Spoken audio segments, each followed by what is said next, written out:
Canal canal किरणें क्या है। कौन सा किरणें? हाँ, सवाल है कि कैनाल किरणें क्या है। तो हम लोग का आंसर होगा कि कैनाल किरणें धनावेशित विकिरण है। सबसे पहले हम लोग बात क्या करेंगे, कैनाल किरणें धनावेशित विकिरण है जो वोल्टेज देने पर एनोड से कैथोड की ओर जाती है। क्या देने पे? वोल्टेज देने पे ये एनोड से किधर जाती है? कैथोड की तरफ जाती है। इन किरणों में प्रोटॉन नामक धन आवेशित कणों का समावेश होता है। यहाँ इतना तो जानता है ना कि ये जो एनोड का मतलब क्या होता है। इसमें एनोड का मतलब होता है नेगेटिव वाला क्षण, ठीक है, और कैथोड का मतलब होता है पॉजिटिव वाला क्षण। तो यहाँ बोला जा रहा है कैनाल किरणें धन आवेशित विकिरण है जो वोल्टेज देने पर एनोड से कैथोड की ओर जाता है, मतलब माइनस से प्लस की तरफ जाने वाला किरण है। और इन किरणों में प्रोटॉन नामक धन आवेश कणों का क्या होता है? समावेश होता है, जिसको हम लोग कैनाल किरणें कहते हैं। तो हम लोग यहाँ बस ये समझेंगे कैनाल किरणें धन आवेशित विकिरण है। कैसा विकिरण है? धन आवेशित विकिरण है। जब इसको वोल्टेज मिलता है तो कहता है ये एनोड से कैथोड की ओर जाती है। और इन किरणों में प्रोटॉन, मतलब समझ रहे हो ना, धन आवेश, इसी कारण धन आवेश है इस पे कि प्रोटॉन नामक धन आवेशित कणों का समावेश होने के कारण ही इसको हम लोग धन आवेशित विकिरण कहते हैं। समझ में आया? मतलब अगर हम लोग एक शब्द में बोले कैनाल किरणें क्या है तो उत्तर होगा कि कैनाल किरणें धन आवेशित विकिरण है। क्या है? धन आवेशित विकिरण है। कौन? कैनाल किरणें। कंप्लीट समझ में आ रहा है? ये कैनाल किरणें क्या है तो उत्तर होगा कैनाल किरणें धन आवेशित विकिरण है। ये धन आवेश कहाँ से आया इसके पास? तो कहता है कि जब वोल्टेज देते हैं तो एनोड से कैथोड की तरफ जाता है और इन किरणों में प्रोटॉन नामक धनावेशित कण का समावेश होता है, जिसके कारण हम इसको कैनाल किरणें को धनावेशित विकिरण कहते हैं। अब तो समझ में आ रहा है?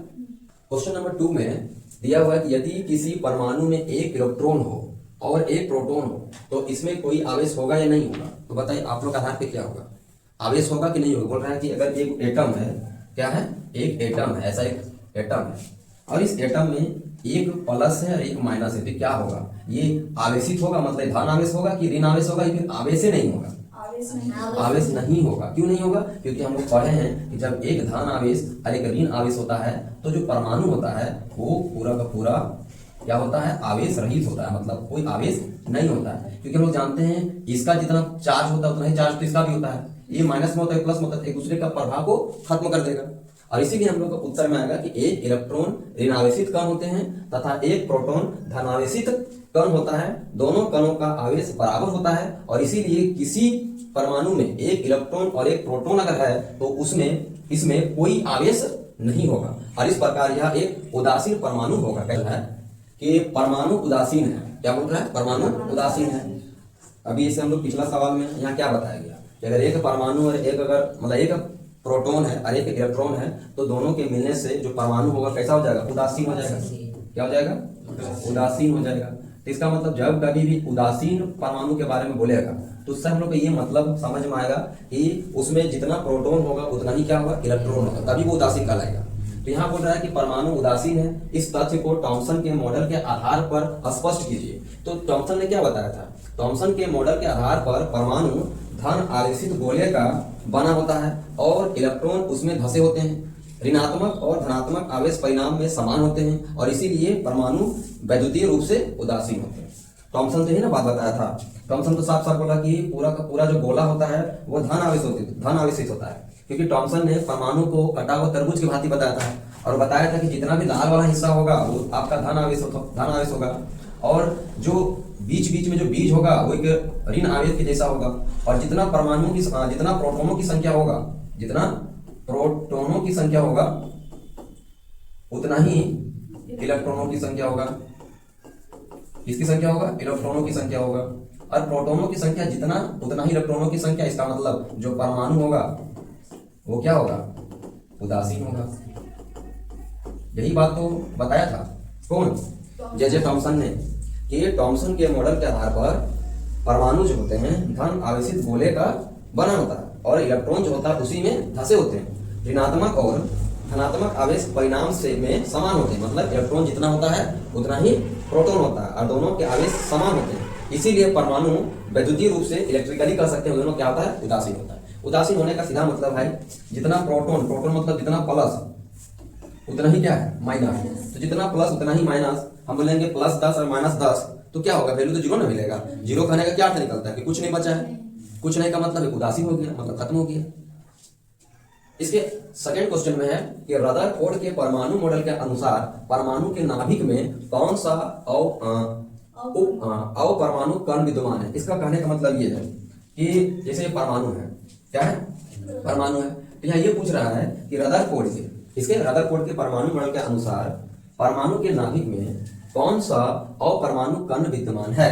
तो यहाँ बोला जा रहा है आंसर में कि रदरफोर्ड के परमाणु मॉडल के अनुसार परमाणु के नाभिक में प्रोटॉन कण विद्यमान है। कौन सा कण विद्यमान है? प्रोटॉन। हम लोग जबकि जानते हैं यहाँ पे दो कण पाया जाता है, एक प्रोटॉन, एक पाया जाता है प्रोटॉन प्लस न्यूट्रॉन। तो प्रोटॉन प्लस न्यूट्रॉन पाया जाता है, मतलब P और N। P का चार्ज प्लस होता है, N का कोई चार्ज नहीं होता है।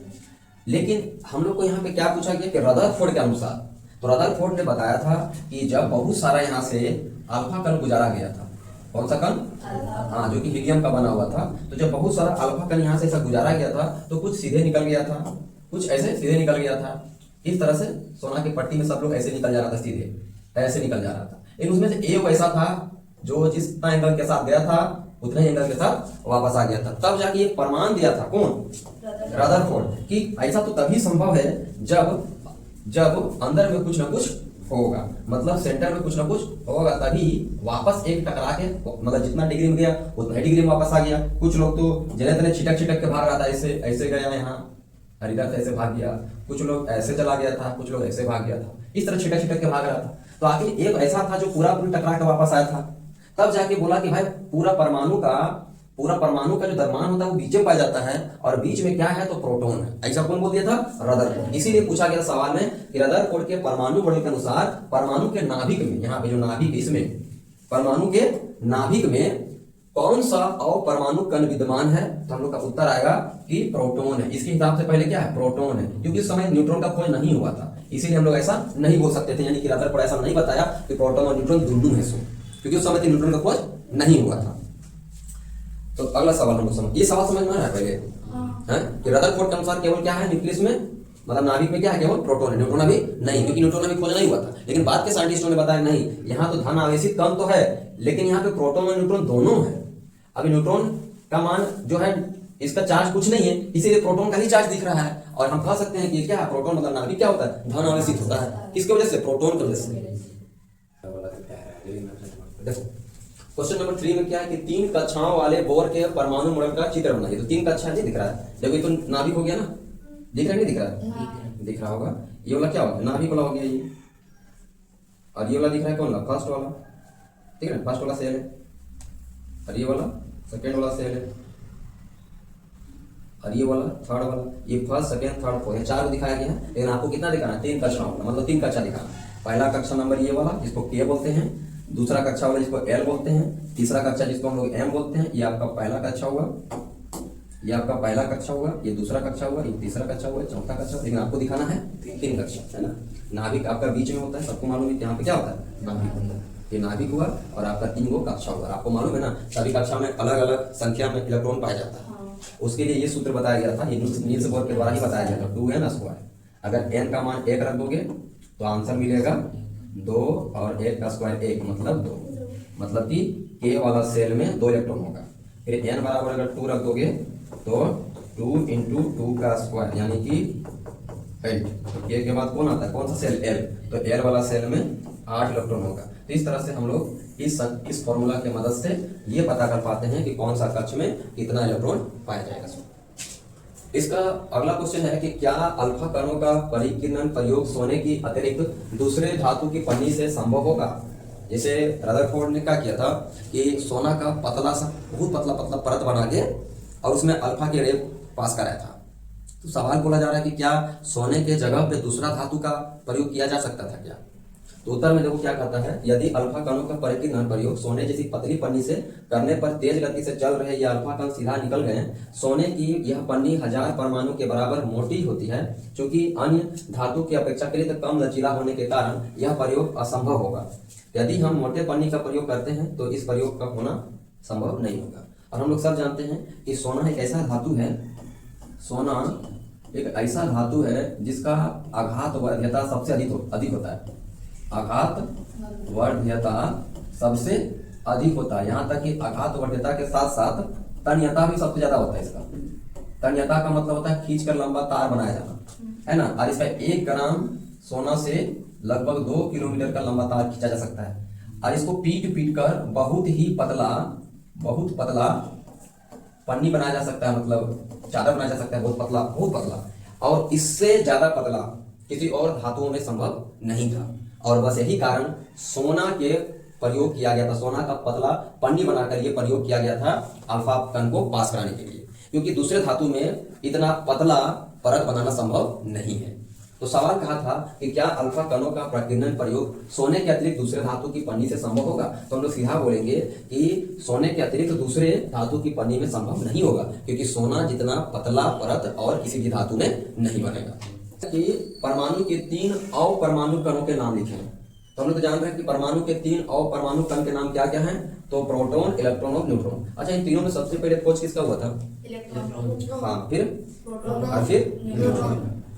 आगे सवाल है कि हीलियम परमाणु का परमाणु द्रव्यमान अगर 4 यूनिफाइड है और उसके नाभिक में 2 प्रोटॉन होते हैं तो उसमें और कितना न्यूट्रॉन होगा? तो पहले समझना है इस बात को, बहुत सिंपल है, बस समझने के लिए बोलते हैं कि ये मान लीजिए मेरा हीलियम का परमाणु है और ये हो गया हीलियम के परमाणु के नाभिक। तो बोला है कि नाभिक में ये जो है, इसमें नाभिक में क्या है? तो 4 यूनिफाइड का द्रव्यमान है, जिसको हम लोग ए से दर्शाते हैं। ए बराबर 4 यूनिफाइड। और ये 4 का मतलब ये यहाँ पे जो द्रव्यमान का मतलब होता है कि इसमें 2 चीज होगा, प्रोटॉन और न्यूट्रॉन। अब दिमाग लगाना है कि प्रोटॉन और न्यूट्रॉन मिला के 4 होता है कि नहीं? और साफ साफ बोला कि 2 को प्रोटॉन है, मतलब प्रोटॉन कितना है? 2 है। तो फिर न्यूट्रॉन कितना होगा? 2 होगा। कि 4 में 2 चला जाएगा, कितना बचेगा? 2।